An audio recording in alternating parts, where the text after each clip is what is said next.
మరి సీతక్క గారు, మరి మీరు కూడా మహిళనే.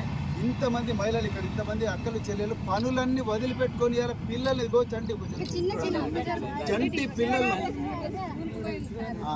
చంటి పిల్లలను ఎత్తుకొని వచ్చిండ్రు.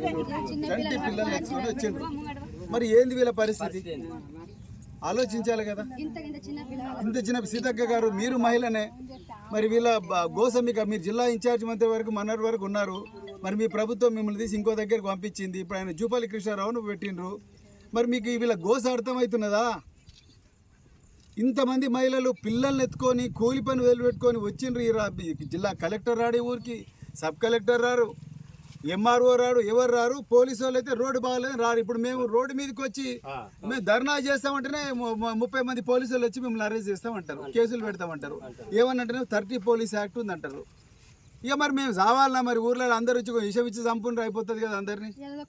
అదొక్కటే ఆగింది మీకోసం. అక్కడ స్కూళ్ళలో చేరిన పిల్లల్ని చంపబడుతుంది. ఇక్కడ ఇక్కడ మంచిగా సుఖంగా బతుకుదామంటున్నావు, రోడ్డు వేయకపోతుంది.